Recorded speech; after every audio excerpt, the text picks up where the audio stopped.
Hello and welcome to this interview. Today we got Professor Pooch from ProfessorPooch.com with us. Pooch has been a music career coach for over 30 years of his 40-year music industry career and is here to talk with us about the topic of the future of the music industry for the small artist. Hi. Hi. Tell us Thanks a little bit about it yourself. What exactly do you do, Professor Pooch? What exactly do I do? It's almost like I'm a janitor.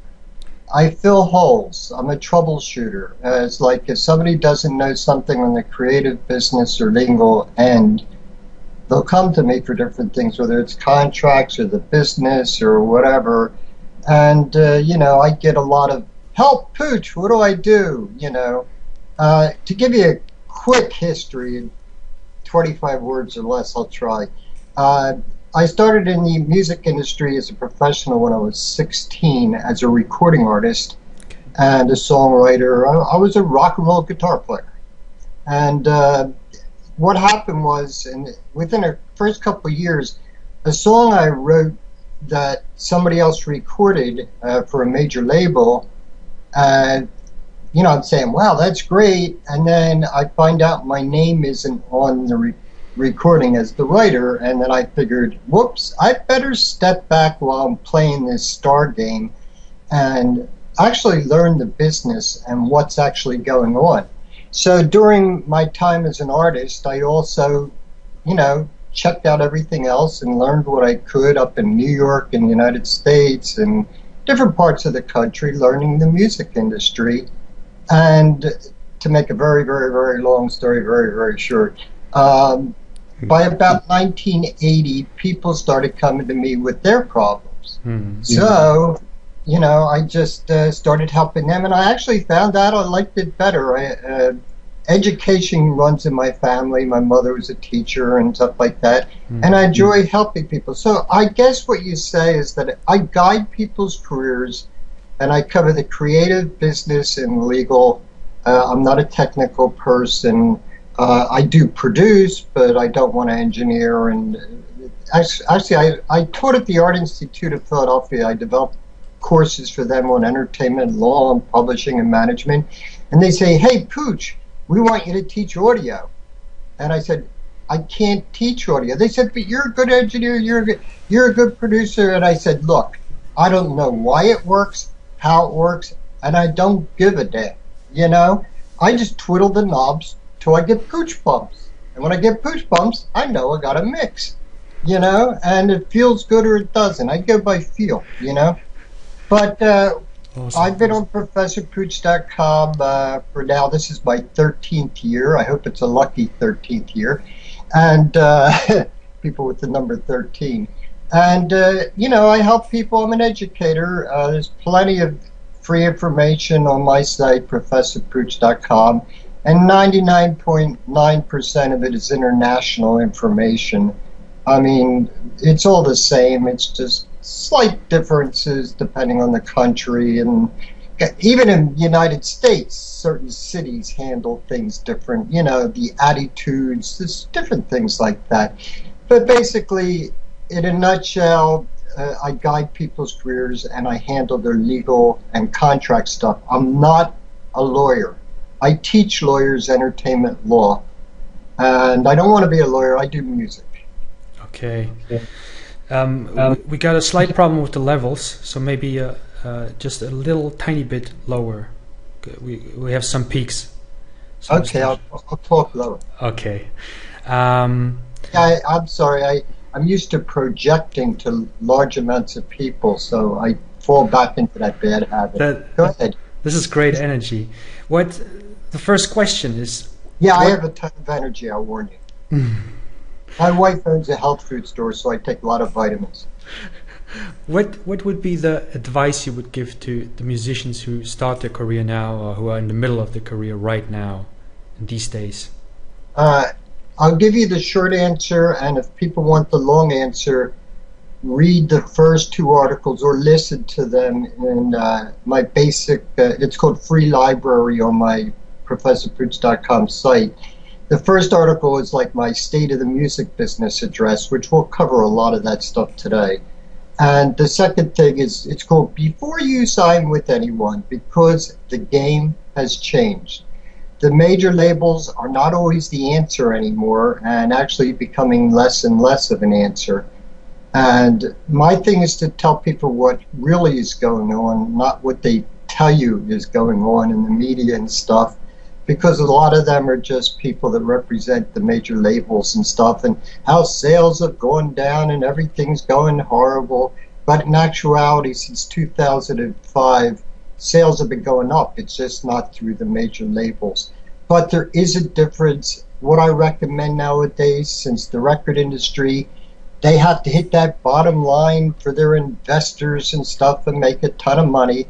Therefore, they want you to have a business up and running on your own. That means having some kind of company in a legal entity, and to have your own indie label, your own indie publishing, well, it's publishing company.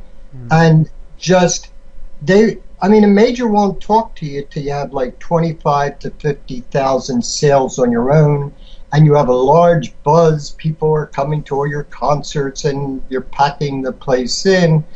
But all of a sudden you realize, wait a minute, if I sell 25,000 on my own, I'm making way more money than if I sold 350,000 to a major label. And that's why a lot of people don't want to have to do with the majors, because they keep creative control, business, and legal control. What they do, and the way I work with a lot of my clients and a lot of people, and I recommend, is you retain ownership of the recording and the song, and they must be kept separate. We'll get into that. The ownership of the recording of the song, and just license people to use it, but don't give it to them. Mm-hmm. Okay? That, by the way, that's a very important thing that everybody needs to know, and a lot of people don't understand. There's the song and there's the recording. They're two separate ownerships and two different sources of income. Always keep them separate. Okay, so... Yeah, I go up in tangents, so you have to real... Which is great.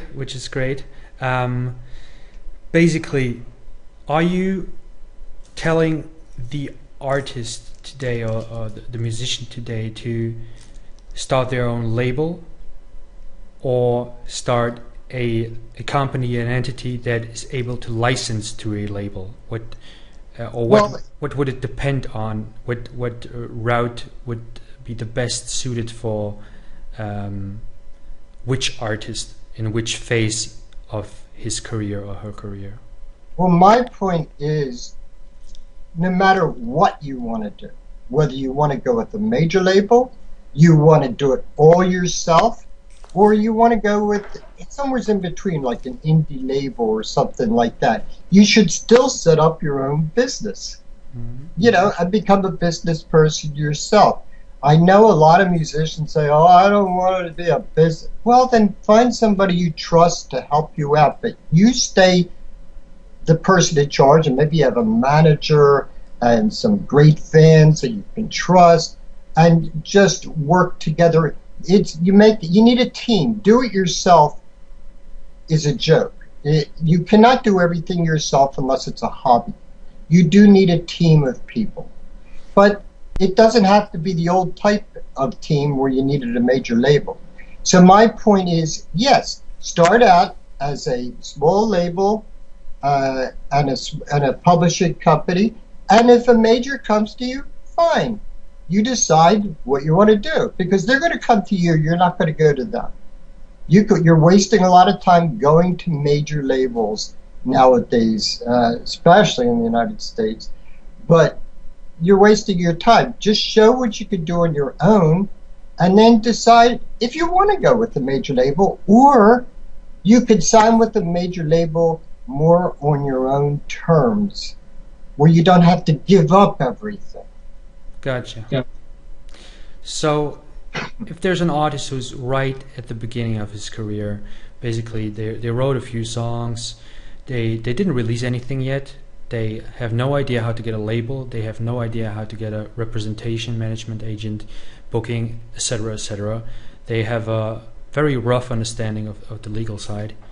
What would be like the first steps you would recommend for an artist to do? What would be the most important, and what would be the biggest mistakes they could make? Okay, you gave me about 3 months worth of talking. But no, Time for tangents. No, I know what you're saying. Okay. The very beginning. The very beginning is to get experience.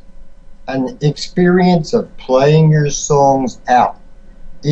Live performances are very important. You don't need a big gig in the first place. You don't need that big 3,000 seat thing. You need to start and get your show tight.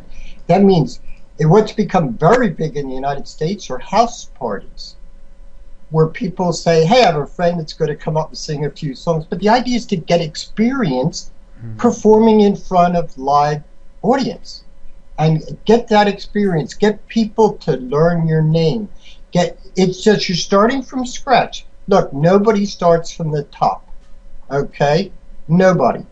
And I mean, if the Beatles didn't spend 7 years in Germany basically playing 7 nights a week, 7 hours a night, they wouldn't have gotten any place. The point is to start small. Yes, learn, go into a studio. Learn as much as you can about the music industry, because I'm sorry, you don't want to, people will take advantage of you, and that's the last thing you want. So you want to start small. You just wrote a couple of songs, fine. Play them for some friends in the beginning. You eventually want to play them for some music business people, because your friends and relatives, they might be good as fans, but they don't know the music industry unless one of them just happens to be the president of a record company. But, start playing them. And if people say, hey, that's really good, do a test recording real inexpensively.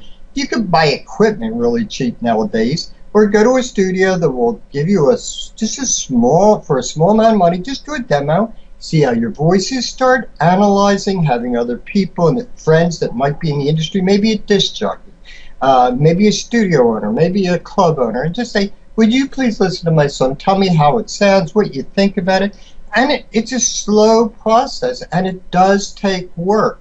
What we do need to cover is how much the industry has changed in the last even 3 to 5 years, where, I'm sorry, because you have to, what the fans expect nowadays is that they are part of your experience.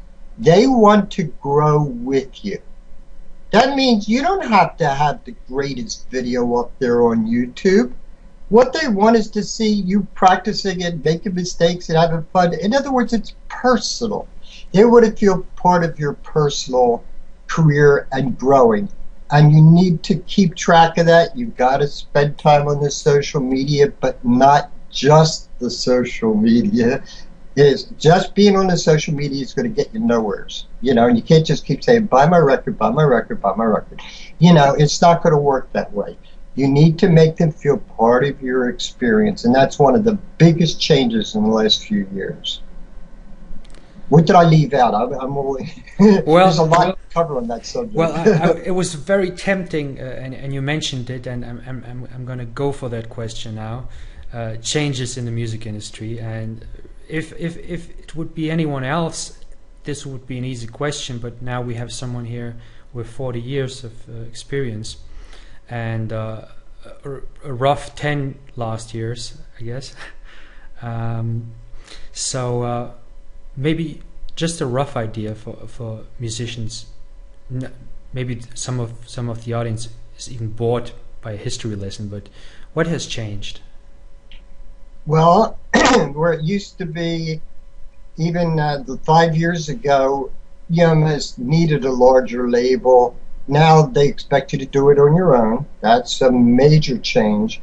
Even 20 years ago, 20 years ago, the major labels were not going to listen to your stuff. They'd expect it to be handed in by a manager or a attorney or a well-known music producer.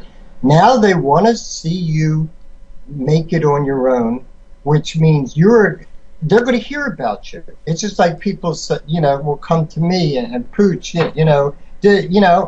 well, I haven't heard about you, or hey, I've heard about you, and that's the difference. The people hear that you're drawing a lot of people. You're doing it on your own, basically. That you're serious about your career, and that you're serious about understanding that it is a business, and the record label's not going to deal with you unless you're making them a lot of money. And then we're back to the beginning of, well, you decide if you want to go with them. But in other words, it's a lot of do-it-yourself. It's a lot of the fans want to be part of the experience. That's a major thing. These are all major, major things. Using the social media correctly, not just buy this, buy that, see my show. They're not going to listen to you. Yes, and don't, you know what I don't like? Because, well, I had eggs for breakfast. I don't need that either. What I need is, hey, man, we've been trying to find a new bass player, and, just bring them into what's happening and fun things, and they want to feel part of that experience. And that's the major, major changes that have happened. You cannot anymore sit back and somebody's going to discover you. It takes work. And if you're not willing to put the effort in, and it's going to be usually at least a year or two of effort in, you're wasting your time. But there's no reason why you can't start making some money within months if you're willing to work and put effort into it. Perfect. Next question is very much related to that. Putting in work and making money. A lot of musicians are in very desperate financial situations these days. We recently asked a lot of the readers, and one of them about their problems, their challenges, and one of the number one question was how can I get cash, how can I get money and fast? And the others were, how can I get gigs and get cash? Who doesn't want cash? It's like when somebody says, hey, I'm going to the store, what do you want? I always say the cash register. That's why they call it money. Money, yeah. It's a fact of life. We need money, okay? All right. It is a slow process. There are different ways to make money. But you're also going to have to realize you're going to have to expend some money. Now, what's become very big lately is Kickstarter and places like that where fans will donate, or friends, relatives, whatever. Try your friends and relatives, somebody that might give you that money. You don't need a gazillion dollars to get started at all, okay? Now, the advantage I have is that since I'm not a lawyer, I don't charge as much as a lawyer does, but you need your legal work taken care of. It's going to cost a little money. It does take, don't take contracts off the internet. I've had more things of, Pooch, get me out of this, because the problem with contracts, templates, what they get off the internet or from friends and stuff, the point is, people should always remember, it's not always what's in a contract that can hurt you, it's what's been left out of the contract that, if inserted correctly, could help you a lot. But going back to where we were, the initial money made is usually through gigs. We're going to talk about gigs. It's both ways. The chicken and the horse. Right? The chicken and the horse. Listen to me. Horse and the chicken and the egg. I mixed up metaphors. I like that kind of idea. Chicken and the horse. Okay. The old chicken and the horse paradigm. Everyone knows about that one. Now, initially getting gigs, you need to make at least a rough recording, good enough that you can show places, hey, this is my stuff. A sad problem that it's all over the world is that the people that are going to hire you, the clubs, the taverns, the whatever, that are going to hire you to play, they don't care 90% of the time, they don't care how good you are. They just care about how many people you're going to bring in so they can sell liquor. Yeah. It's a fact of life. So the idea is that you just need to get wherever you can. Maybe it's a night in the middle of the week when they don't usually have entertainment. And say, look, you don't usually have entertainment on a Tuesday night. Let me come in on a Tuesday night and see what happens. Maybe we can build up an audience. It'll help you. It'll help me. Maybe you pay me a little bit, or let me charge at the door a couple dollars, and you make the liquor and I make the money. Yeah. Let me give you a major thing that one of my Pooch's laws. You have to be just as creative on the business end as you are on the artistic end. Be creative. I mean, I drive lawyers crazy because I'm creative with contracts. They'll say, Pooch, you can't do that. And I say, why not? If two people agree to it, you can do it. Just because you didn't learn it in law school doesn't mean it doesn't work. Well, it's the same thing. Use your imagination. House parties. It's getting the experience. You're not looking for a major payday the first day. What you're looking for is to get your show tight enough so that when you're actually asked to do something major, you're ready. You know how to perform. It's not just, singing a couple songs up there. You have to perform. You need to communicate to your audience. You need to know how to talk to your audience. You know how to treat your audience. It's got to come from your heart, not your head. The first few days, it's going to come from your head because you're lost. But, there's a whole mess of ways to get started. Merchandise, things like that. But first, the very first things are a couple songs, few songs. If it's by yourself, fine. If you're putting a band together, you got to get a band together, whatever, and start working on it. It takes a little time. People don't understand. The Beatles, it took 7 years. Yeah. Yeah. Okay. And Muse out of England, okay? Muse is the same thing. I mean, they started in 91, but you didn't really hear much about them until about 2001, okay? Yeah. But look at them now. Yeah. Yeah, it's this tipping point effect, right? I think the Beatles were the ones who were written about that as a case study in that book. Germany and spending tons of, nights. And then it seems like an overnight success, but in fact, there's years and years. Everybody has overnight success. Well, I'm not going to get into the naming names, but it doesn't hurt when your father has $1 million to throw in to help you out and speed things up, and there's cases of that too. Yeah. But looking for money, there are things called investors, but they need to know what they're investing in, and most investors are not going to come to you to give you money unless you show you're a business up and running and you're serious about being a business. Okay, now let's take the case of someone who did their homework and perfected their act, has good feedback, has objective feedback, and has played for many people, music industry people, live pub booking guys, and they were told this is good stuff. You can move out. And go, but these guys who told them that didn't help them. What you do? Where should the artist go next? Should they, in case they can't find a booker, in case they can't find a booking agency, should they book themselves? If they can book themselves, fine.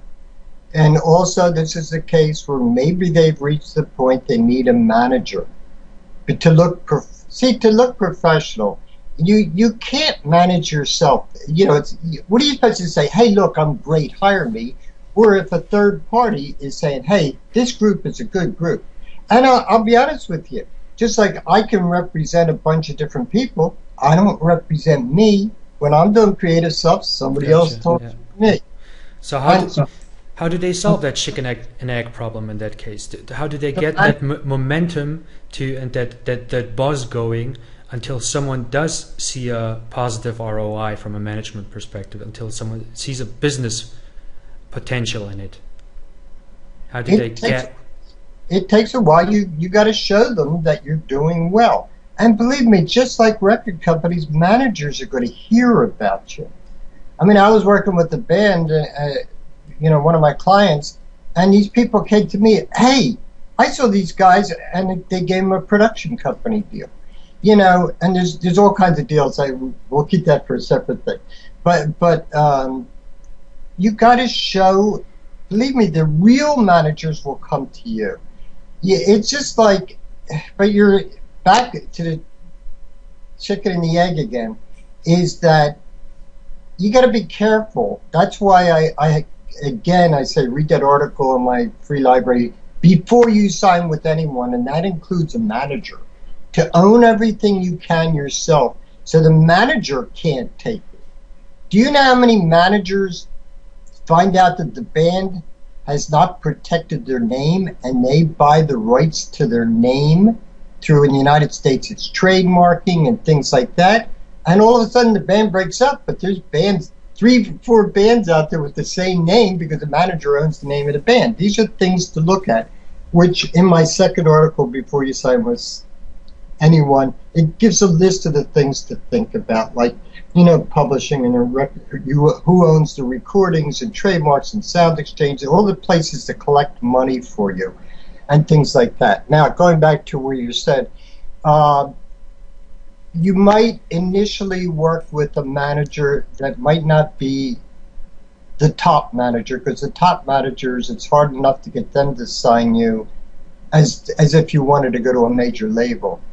But you need to start someplace, and you might start with a smaller manager who, when you get bigger, if the manager does their job and the artist does their job of communicating with their audience, that manager then can make a deal with a bigger manager. And, like co-manage, where you're more your personal manager, and meanwhile, this big management firm that can help you to get these major film things and TV placements on your songs and things. It's a process. It's a slow process. It takes a little time, and if you want to do it, you can do it. I mean, I'm living proof that I've spent 45 years totally in the music industry without having to do anything else, because I stayed up with the times and I was willing to work. And I do a lot of different things, I mean, in music, because I enjoy a lot of different things. That's me. But if you just want to be an artist, do what's necessary. Yes, a lot of artists don't like to do this, but one thing that usually gets it easier to book is you also do, cover songs, other people's major hits, for example. And, you hear about tribute bands and other things like that. Whatever gets you started, and then start sliding in some of your songs in there. Because the owner won't know that you're throwing in one song, because he might not know you know what I mean? There's all kinds of, that's called being creative on the business end, whatever it takes. Yeah, I read in this book by Charles Duhigg, The Power of Habit, a case study about this Outkast song, where they did this radio testing with it and used the sandwiching technique, because no one, I don't know which, it was Hey Ya or something, and they. That was a big hit. And they played it on the radio, and no one liked it, and they were totally confused about it, didn't get it, and they had to sandwich it with Celine Dion's song as an intro and an outro. That's funny. They're like two totally different worlds. Something like that. I'm pretty sure it was Celine Dion. It didn't make any sense, but the idea was to get people familiar with the song by using another familiar layer. And they actually call it sandwiching. It's being creative again. It's finding a way to pull it off. Don't sit there and try different things, And to me, we can get into songwriting. I mean, that it stayed with you. You couldn't get it out of your head. Everybody, by the way, I make this bet with everybody, but everybody in the world has at some time started finding themselves humming a song, and they hate this, but they can't get it out of their head. Okay, everybody. Yes. You know what I mean? It's just, it means it's a well-written song. It doesn't mean you have to like it, or think it's a great song. But in fact, I love the bass line in it. Yeah. I mean, you never know. and musicians don't think about it. It's not just the hook of a song. It's also every instrument should have a hook. I mean, we can get into the whole creative end of the music, what they need to do, if you want to. I mean, that's up to you. But, I mean, musically, there's, you know, people say, Pooch, do you like this style of music? Man, there's only two kinds of music, good and not so good. And, you know, it stays with me or it doesn't. I want a song that, you know, 2 days later, I'm still hearing it in my head. So let's get into that. What is there such a thing as a formula? Is it purely an art, or is there a science part with it? Is there a craft part with it? Well, what's really funny is that in my book, and also in my music business course, I sell book and courses online, by the way. You'll find it if you go to his around. website. Yeah, go to my website. There. But in my songwriters thing, I'll give a list of about 20 things that are important to think about. And then I'll tell you, but don't think about it. The idea is to make certain things a habit. There are very important things to keep in mind that to make them a habit, but then you got to write from your heart. And then just let your feelings out and then arrange it into things. I see so many people get a feeling, oh, I know what I'm going to write about. I can feel it.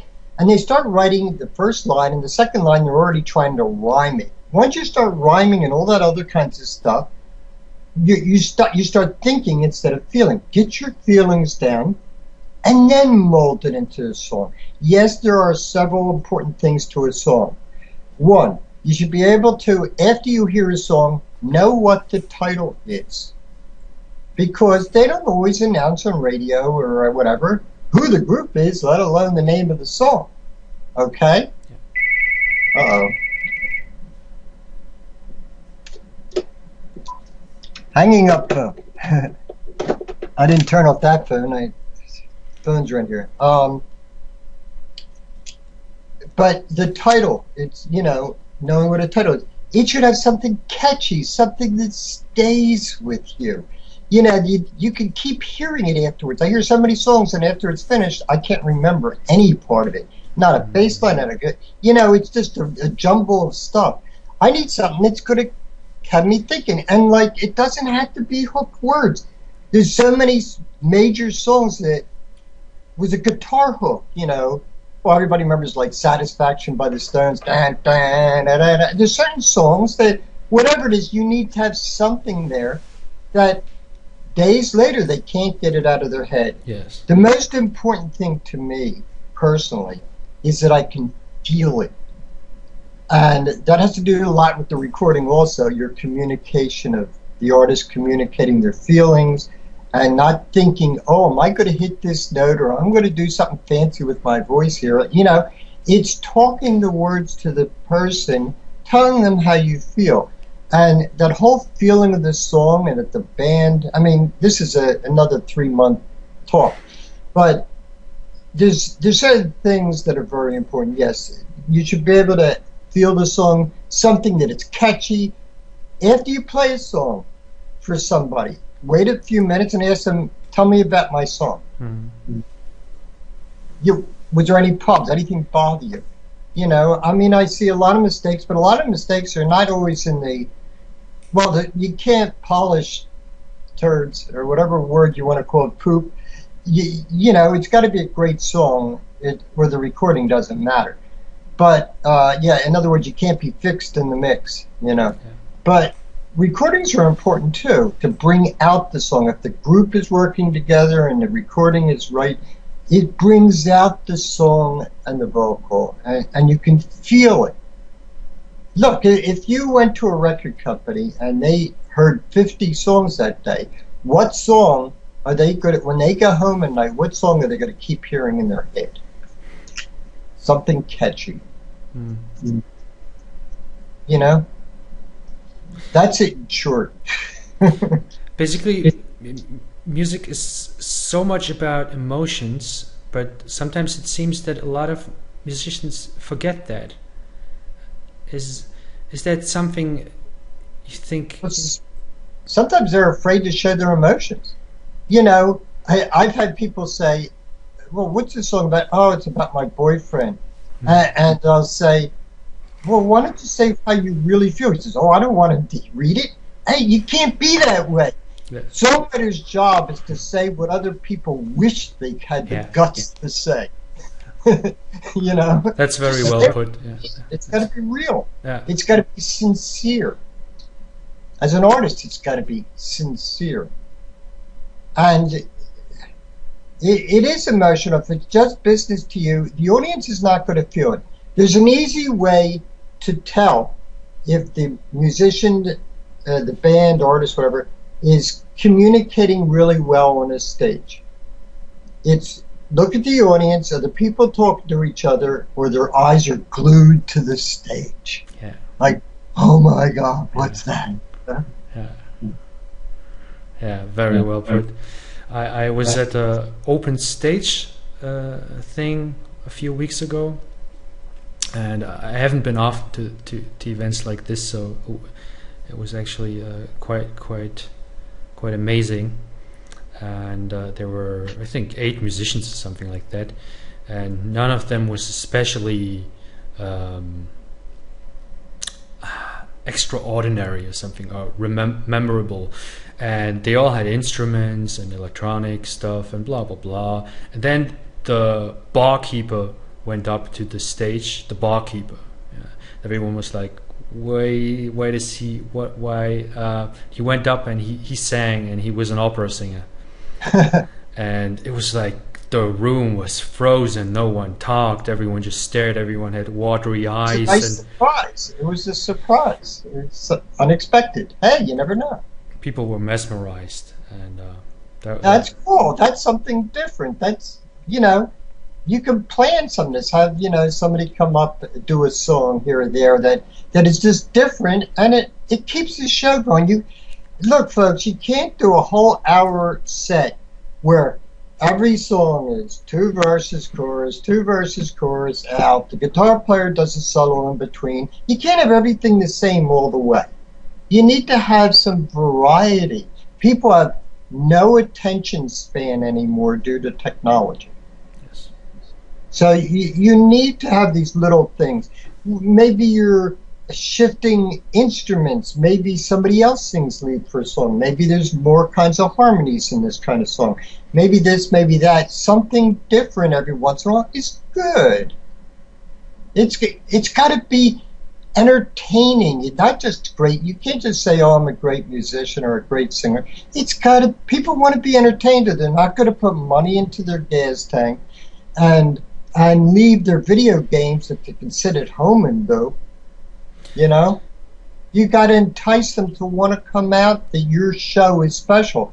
And the idea is too many artists say, hey, come out, see me play. No, you got to make it seem like it's going to be a great event that they really want to come out to see.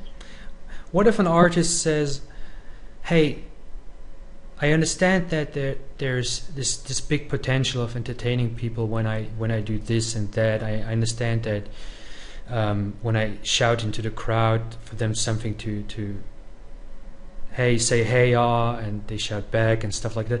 But that's not me. I don't feel like that. That's not my style. Then don't do it. It's got to be natural. Oh, I hate planned choreography, planned anything. To me, well, they say, you know, when somebody says, and I say, man, you look like you died 3 weeks ago up on stage. I'm not expecting you to choreograph a thing. I don't like that. But don't some of the words make you want to move a certain way? Mm-hmm. Let the song naturally take you and be natural. Man, I was showing to somebody, I said, this is a song where the lead singer now goes up on the drum, near the drums, and starts playing. I mean, it's the same thing every time. Be natural. Let it, whatever you feel, let it take you naturally. I'm a thing for totally natural, because to me the audience sees anything that's fake. Yeah. Okay.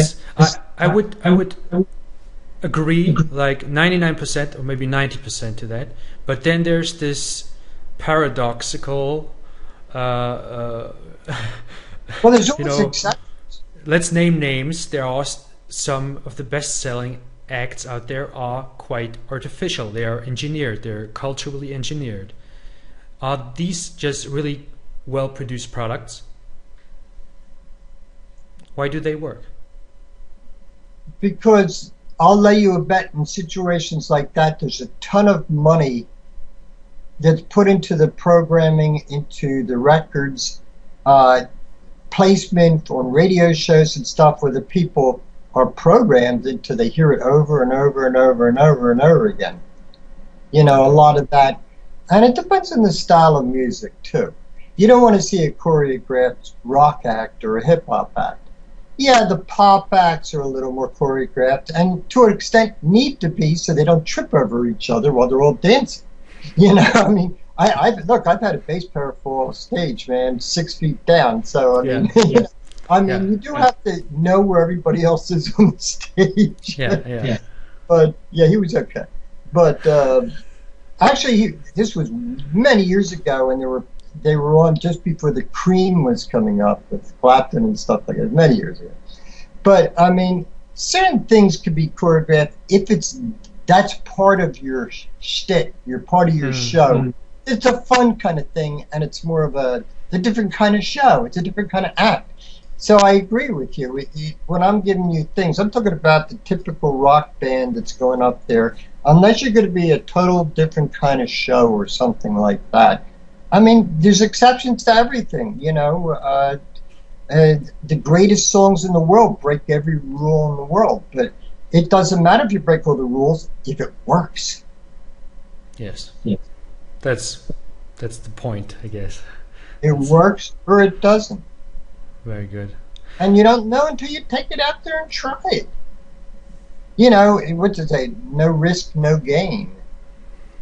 You have to risk sometimes taking a chance, you know. And what has to be very important is the artist cannot care what anybody else thinks in the audience. What I mean by that is if you're thinking, oh, I want them to like me, you got to just be real and say, the top superstars are almost saying, look, I hope you like me. If you don't, change the channel or go to the next place. This is me. Because look at the top stars. They're unique. There's something that stands out about them. You always know who they are. First 15 seconds of a recording, you know who it is. Yeah. You know, there's just certain things. Go ahead.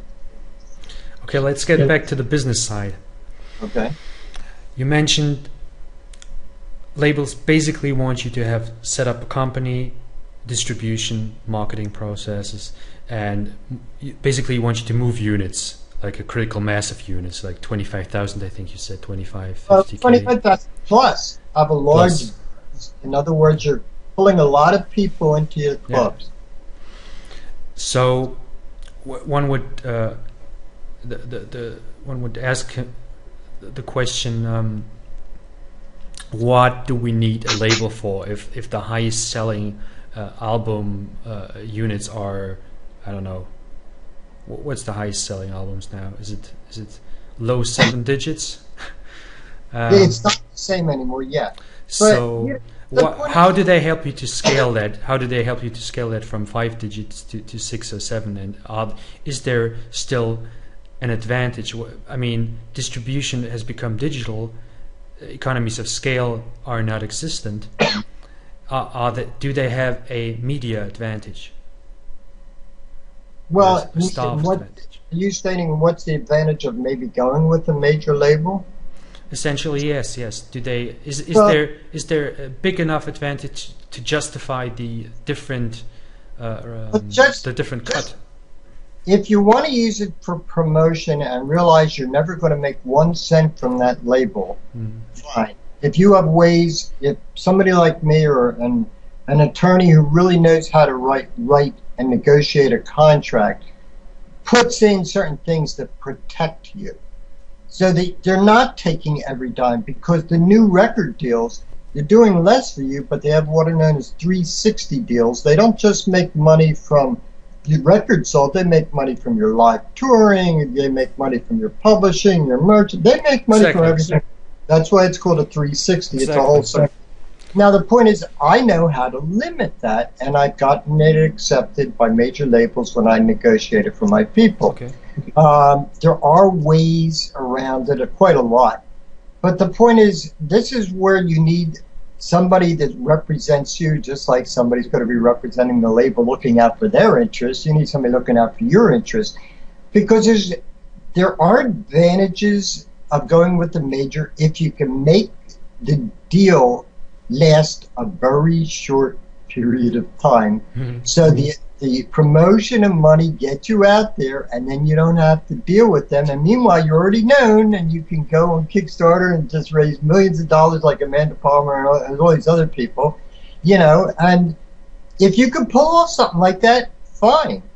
But remember I said you could also just use the majors just for certain things, you know. But I lost the initial question, but the advantages, I mean, my thing is, if it was me, I mean, I would just do my thing, and if they come to me and they give me a deal that I think is worth it, I'll say, well, look, I'm taking care of the digital.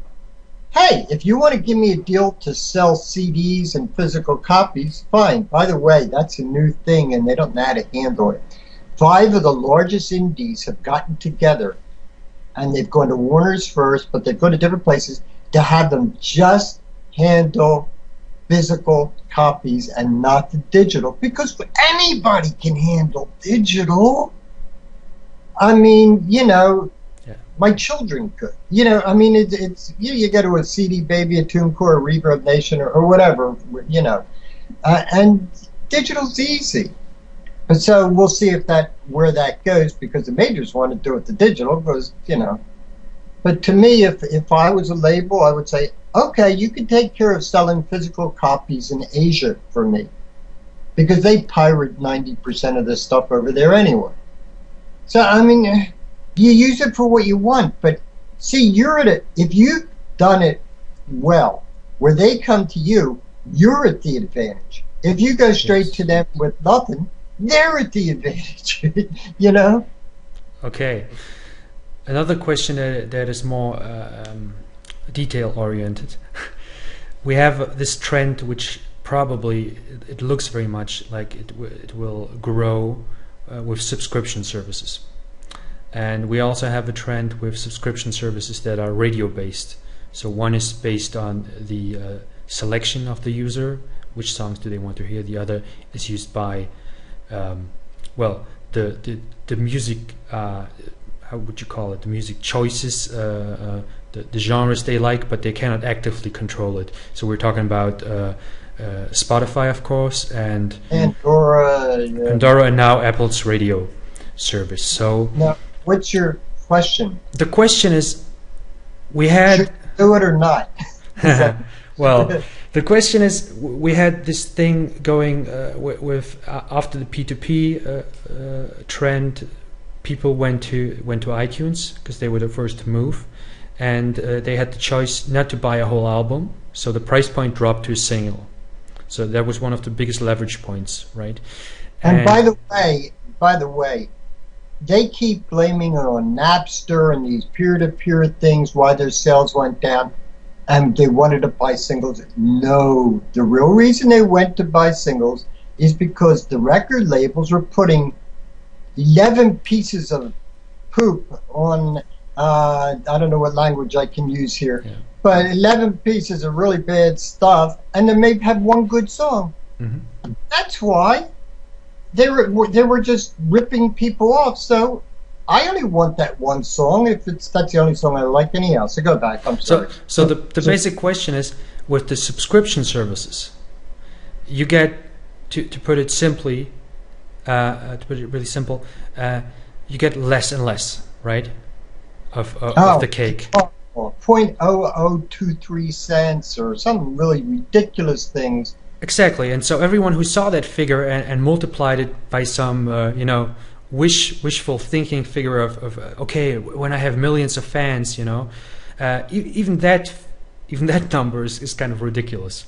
And so how would you go about that? Would you use those channels as promotion channels and then go for try to get the people to buy the single licenses or the album licenses, or maybe try to market stuff direct to fan? Or well, I would tell people to stay off Spotify, to deal with Spotify especially, and a couple other ones initially. Now you'll notice some of the major acts, they'll put it on them later, after they've initially sold their physical copies, Gotcha. or through the website, or iTunes.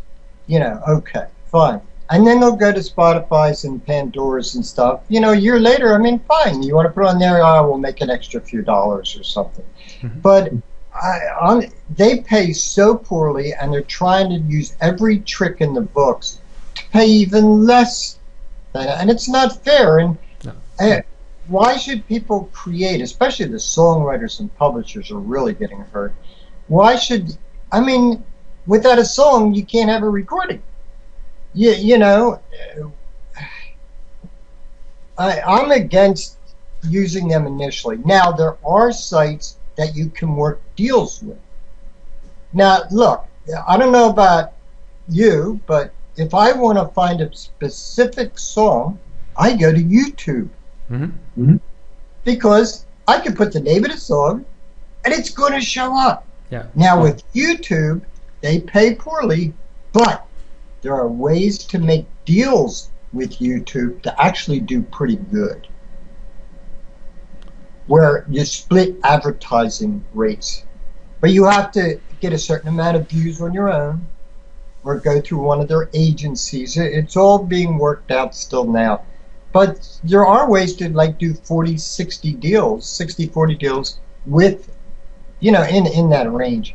With YouTube, there are certain places, which of course brings in why video is so important nowadays. It's all multimedia. It's not music anymore. It's about in the old days, it was about the music. When MTV came in 1980, it became about the image. Yeah. And now it's about the story. You need a story behind your image and stuff like that. What is an image? An image is the way you look, the way you act, the way people see you, what your music sounds like, your sound, things about you, okay? And you're a walking PR, so you're spreading yourself all over the place. Music, what your image is. So that's very important. So YouTube and videos are, when you make songs nowadays, you got to make videos. Absolutely.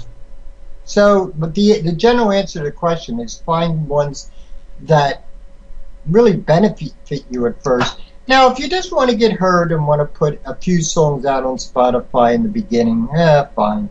If they'll take, Now, we have some stations here that will play unsigned acts, or indie artists, I'll call them. Unsigned, if you're signed to yourself, you're signed even though it's to yourself. Yeah. But I'm not for this Pandora's. It's just, as an artist or as a songwriter, they're a last resort to me. If you want to make money, that is. If it's just for the fame. Okay, last question goes a bit back to what you already mentioned. Musicians have an aversion against business and marketing. Where does it come from, and how do you deal with it? You already mentioned that, get someone else to do it, but what if a musician deeply in their heart feels that it's just somehow wrong? Well, then, look, they have choices. First of all, in my book, actually, there's 2 curse words in my book. One of the biggest curse words is commercial. And it's, I don't want to break my rules for writing. Well, no, you don't have to. A song could be great and have integrity and be commercial. All commercial means is somebody will buy it. It can't be so way out there that nobody's going to buy it at that point, Or just play for your friends. If you don't want to break any rules, you can do it your own way. And it's just going to take a little longer. And if it's still good, but not commercial and not easily marketable, if you work really hard at it. And nowadays, if you get 10, 15, 20,000 real fans, you can earn a good living for many years. So real fans. Are you going back to the direct to fan as part of it? And, people, hey, what still gets me is people go out to a show, to play a gig, and well, always ask them, well, did you get their email address? Did you get your Facebook page? If you're not doing that, you're stupid, because the best way of communicating online is email. It's got to be personalized, and the email list and that's the best. You can direct, do newsletters. You stay in touch, personalize what you are doing, and you don't want to do the business, fine. Look, I come from the 1960s. In the 1960s, money was a dirty word. But I'm sorry, all of a sudden I realized, and I didn't even expect, I didn't even think about having kids. I'm a teenager. I didn't think about having kids, or getting married, let alone having kids. But things happen. And the way I say it to people is, if you, and think what you can do for people if you have some money. Because the large corporations don't care about anybody else. So what can you do for people with money? The point is, you don't have to give up your integrity. It's just got to be so great that people will come to you. It doesn't have to be commercial, like, I love you, I love you, I love you, I love you, I love you in a song. That's not necessary. It's just got to be able to stay with you. And it takes some time to learn how to write too. Collaborate with others, work together with other people and learn. Learning is so important. Again, check out ProfessorPooch.com. Just in the free library itself, there's articles that'll give you a good head start of what's really happening in the industry. Another very important one to read it's called Unsigned Acts and Drawing Fans. And it's about drawing fans to live concerts, how to do it, and the tricks and all that stuff. My thing is to give answers, not to give questions. It's basically to answer and give people options of what's. I don't tell people what to do. I give them options on what to do. Mm-hmm. And some people just say, Pooch, tell me what to do, and I give them my opinion. But it's going to take work. But to me, it's just fun. Sometimes it's the perception of how you look at things. To me, people say, Pooch, you're a workaholic. You go 7 days a week, 14 hours a day. I like what I do. I found out the secret of making it fun. And that is if you stay away from obnoxious people, negative people, and drama queens and kings, the rest of life is simple. It's the people, just don't let anybody be around you to drag you down. It's going to take some work.